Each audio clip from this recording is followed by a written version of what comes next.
And it's really an honor and pleasure to have both Pankaj and Papaji Vijay Narain Rai. It's really a legendary feeling. And having our first Memorable Monday podcast with both of them, I think it's like a dream come true for me. So, BSMe2e, as most of you have seen some of the videos, but uh, in an very cute, like a crisp format, I would say, is like discover who you are at the core, work on the signature offerings aligned with UN SDGs so that you're solving the global and local challenges. And whatever the wisdom that's been gathered through this journey, shared with the world with act of kindness and shape your legacies and preserve what matters. So that's like in a nutshell. And it's part of the living time capsule. I know it's a very a very futuristic and people say you are architecting the human potential for the future. I want to preserve something not just for this current state, but even 2000 years down the line, if somebody opens up the scroll and say, who were humans? What were they doing? What was their like essence, like soul essence, the identity? How did they transform? What was the wisdom that they learned, and how it can help the generation? So that's the purpose of having the living time capsule. And we have the memorable Monday, transformation Tuesdays, wisdom Wednesdays, together Thursdays, featured Fridays, soulful Saturdays, and Sabbath Sundays. So looking forward to have this kick-started with an exciting episode. So, Papaji and Pankaj, you just have 8 questions to answer, not many. We have around 7, 8 themes. We'll start off with the Memorable Mondays, cherished memories that matter, sealed for 1000 years. So, Papaji, first question for you. Of everything in the last 6 decades, the partition era hardship, topping the district board exam, learning Malayalam in 41 days to win over PAC's workforce, and watching both of your sons enter IIT, which single memory would you seal into the scroll, and why that one over all the others, Papaji? The questioner feels that all these are my achievement, but I feel these are not my achievements. Somebody else has done it. I have not done it. So there is a difference between the two. I have learned nothing from this. Rather, I have seen the manifestation of a philosophy, which is that the entire world is interconnected. And I see my soul in every soul. So when I see my soul in every soul, there is no comparison. And there is no good and there is no bad. It is all a happening, an event, which is taking place with a universal philosophy, universal formula that what is to happen is happening. I am not an instrument to say that because of me this has happened. It has happened because some superpower is controlling the whole thing. And that superpower is making it to happen. And I am one of the tools in that system. Like my body had trillions of cells.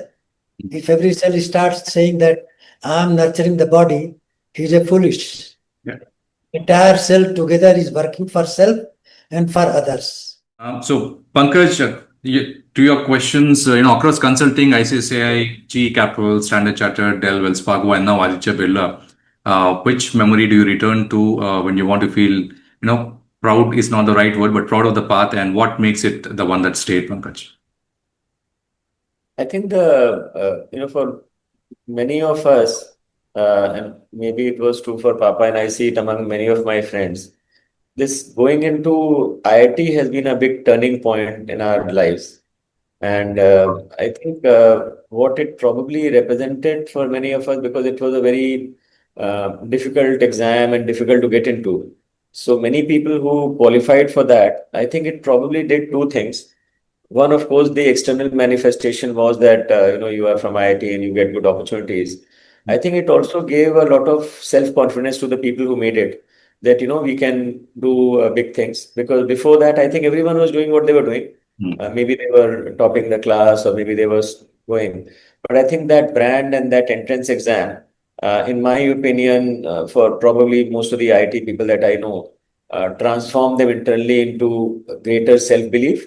And of course, externally also it gave them many opportunities. And after that, many things happened. But I would say that was the first thing which triggered this inflection point in many people's lives. So moving to Transformation Tuesdays, what changed and what it changed in you, Papaji? Of the turnarounds, FCI, Fact, Crisco, or Oman India Fertilizer, which one transformed you, and not just a company's balance sheet? Any particular company, any particular instance that you remember, Papaji? See, the transformation in me is not because of these events. Right. These events have affected me almost nothing. Whether it is FCI or FACT or CRIFCO or Oman project, Yeah. all this had happened because of the people. And why it had happened? Because Newton's third law of operates that equal and opposite reaction. If you care for the people, people care for. If you want good for the universe want good for you.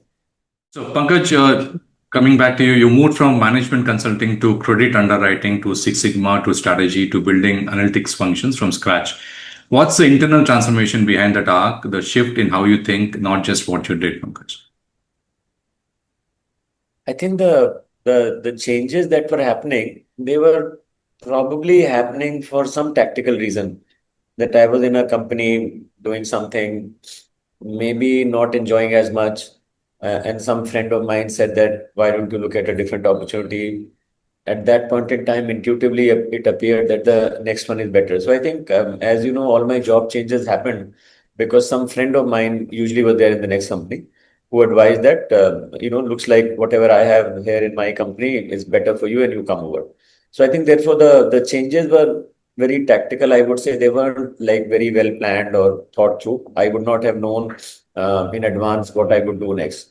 So that is one. But I think the common theme that I think has always been that I did not, after a while, have a very, close identity of what I'm doing. Some people develop the identity that I'm a banker or I'm a credit person or this, that, and the other. Wherever I was, I felt that I am in this environment. What is the best way that I can apply my skills to make an impact? So I think to me, it has been quite simply that. And this is what I advise other people also, that wherever you are, don't think that since you have learned X, Y, Z, that is the only tool you have to apply. Because people will sometimes say, oh, I have got this knowledge. I want an opportunity to apply this knowledge. So I think while it's a good idea to apply that knowledge, but you have to also look at the context and what does that system need. So I think it's important to look at where the contribution and how the contribution is required and not just what you carry. So I think, that's what it is. And I think if you look at, I always look at analogies in sports because sports is something that everyone watches. Many a time, you could be a batsman, but the team that time requires a bowler. So, Sachin Tendulkar might decide to bowl, and that is the role expected of him and not batting. So you have to figure out what is the need of the hour and how can you bring that skill to the table and make a contribution. Because at the end of the day, it's all about making a positive contribution to the environment that is around you.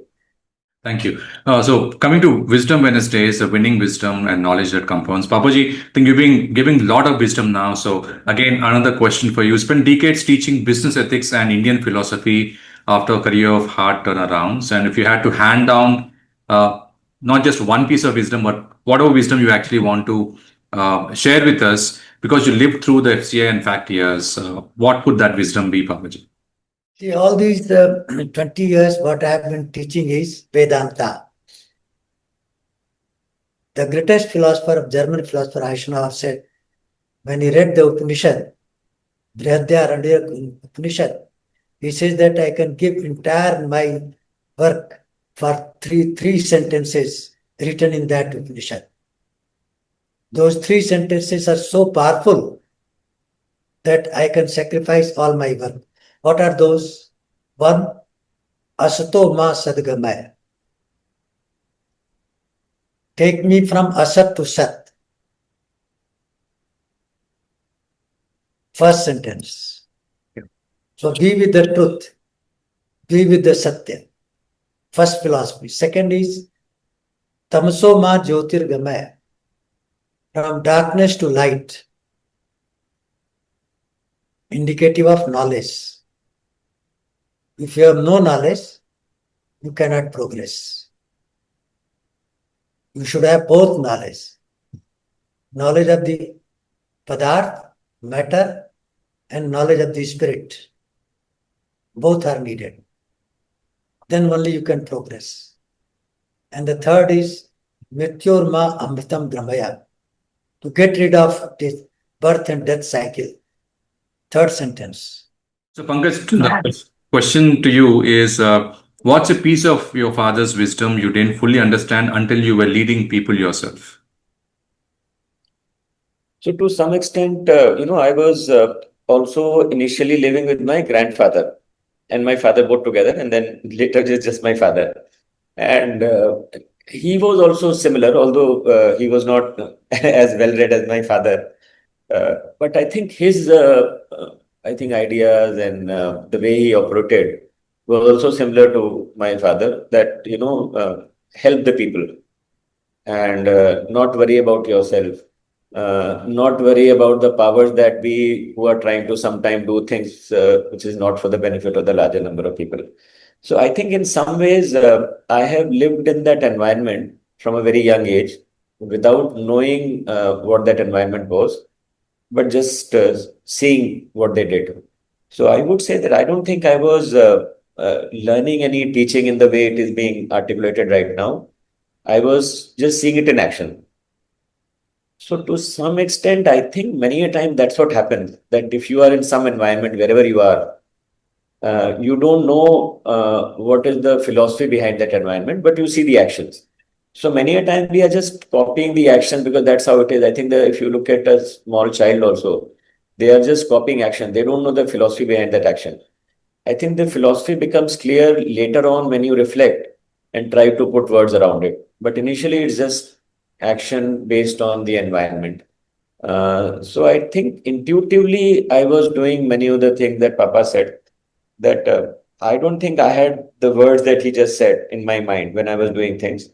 But I think I was intuitively doing what he said, giving more than receiving, trying to do the best that you can.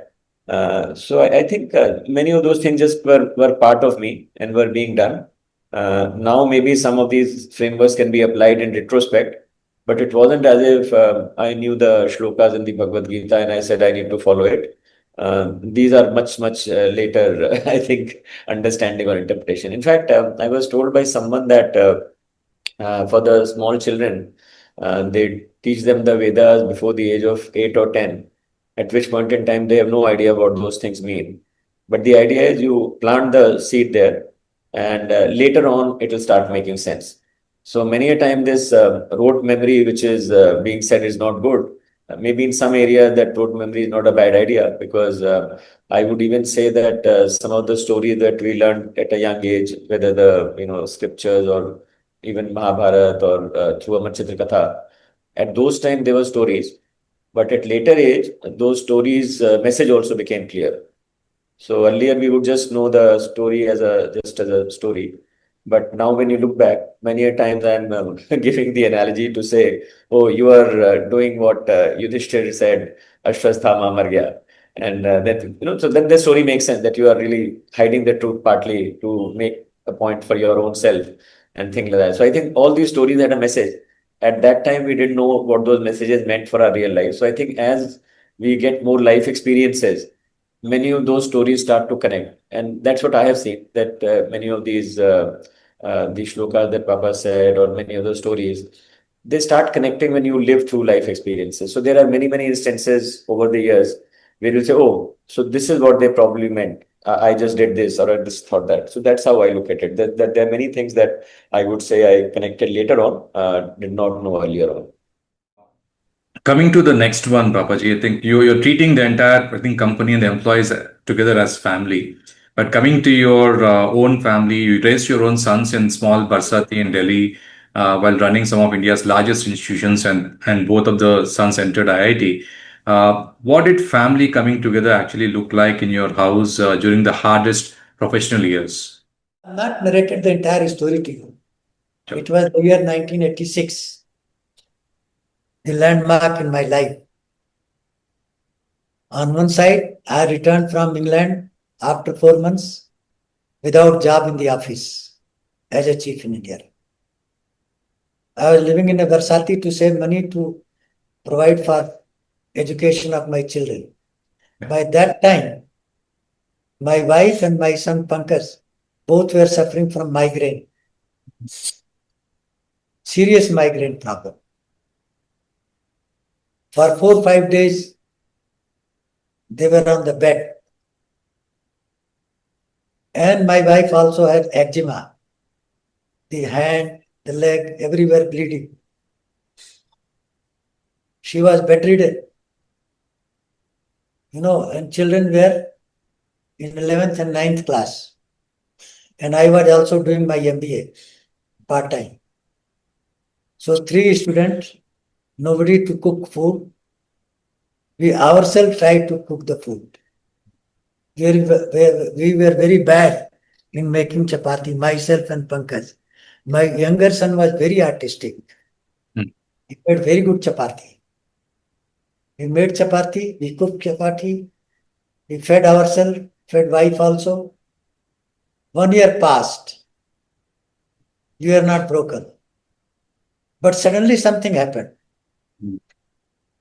The owner of the Barsati, he had a relation who was a criminal lawyer in Supreme Court. But he was a saintly man. So every Saturday, he was doing some spiritual work in his house. And people were gathering there. And he has some siddhi by which lot of chronic diseases were cured. My wife doesn't believe in all these things. He said, take her there. She refused. But that old man came, 83-year-old man came to my house. And with that, liquid medicine, put everywhere in the hand and in the leg, and you will be surprised. Eczema disappeared. Never returned. And migraine of my son and my wife vanished since then. Never returned. Then I found some miraculous power in him. So every Saturday we started going to him. My wife also accompanied because she believed something is power in him. A lot of people used to come to him. A lot of things used to happen. And everything free. He was belonging to a state in Madhya Pradesh, Maharaja. And freedom fighter, so free ticket on the train. He lived in Datia. Every Saturday and Sunday he will be in Datia, and Monday to Friday in Supreme Court, criminal lawyer. He gave me a mantra. Never gave mantra to anybody. Only to me. And I am revealing to you today, with that mantra, Pankaj was never studying after 9th. He topped in 12th class, got a gold medal. We went to Lieutenant Governor house where we were facilitated. And after that, the whole thing started coming in my way, in my life, after 87, 90 onward. Great. So, Pankaj, are there moments or is there a moment where Papaji's principles, the refusal to manipulate data even under pressure, the insistence on merit showed up in a decision you made at work and you recognized it as his? So I think that has always been a constant theme that anything unjust, injustice, wrong, that cannot be tolerated. So I think, and not tolerated meaning Singapore style, the punishment has to be harsh so that it is a lesson for all of us to not do it. So it's not just that someone is doing something and you avoid it. I think you need to make an example to say that this should not be done. So I think was a constant theme in our family, I would say. I think my larger family also, my father-in-law, some other uncles.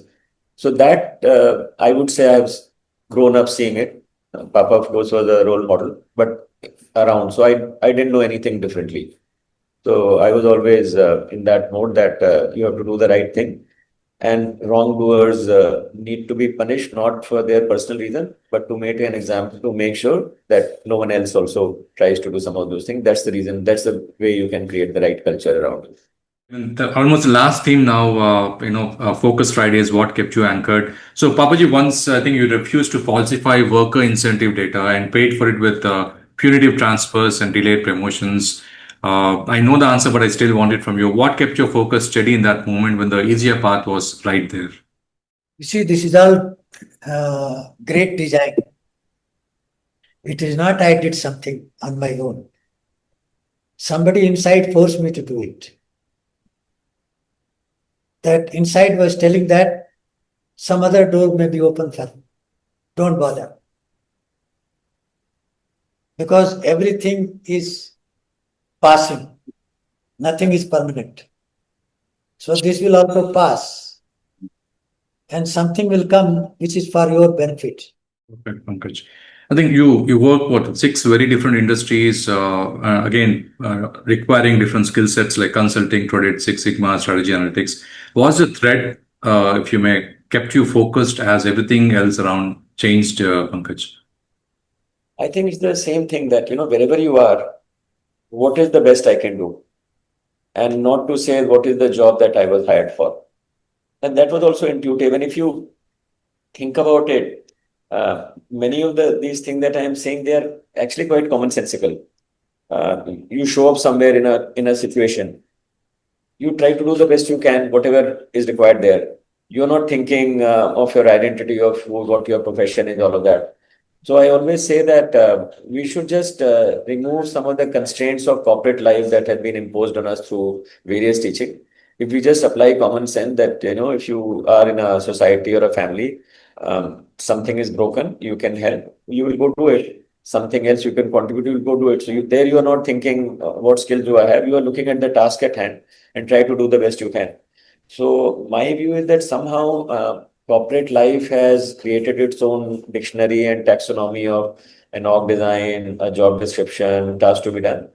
I think they are there to facilitate and ease, but not to be seen as a constraint. Many a time people look at some of these things as constraints. I say that some of those things are there to help you relate to what the context is, but it should not be seen as a constraint. The idea should be you have to make the best contribution that you can. If some of these job descriptions and these org designs and these reporting relationship are helpful, please use that because they are helpful. I mean, if you have a boss, you can go and ask for something. If you have a subordinate, you can go ask for something. So those things are there, but they should not be determining how you operate. They are just facilitation tools and should be used like that. Our goal should always be to see what is the best we can do. Absolutely. It nicely leads to Soulful Saturdays now. So, Papaji, you've been talking about the journey beneath the journey throughout all the questions, but I will ask a question, but I'd really like to listen to another story, another philosophy, the deep lessons which we can actually learn from you. So, you teach, again, Indian philosophy, ethics, spirituality alongside management. Again, what is the soul level journey underneath the career? The one part no annual report ever captured, Papaji. I'll narrate the entire thing in the form of 3 shlokas from Bhagavad Gita. The last chapter, 18th chapter of Bhagavad Gita. At the end, what has Lord Krishna told Arjuna? He says,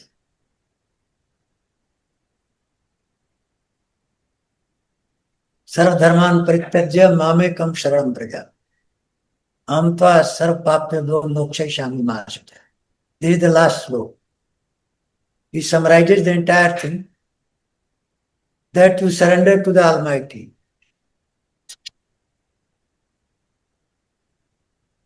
The entire thing you surrender to Him, whatever you are doing, and He will take care of you. Now, as Pankaj said, that result is not what you desire. Why? Sometimes what you desire you get, sometimes you don't get. For that, there are 3 shlokas in 18th chapter. Panchaitani mahabhavo karanani modme sankhya kritani proktani siddhaya sarva karmana. Lord Krishna says there are 5 things.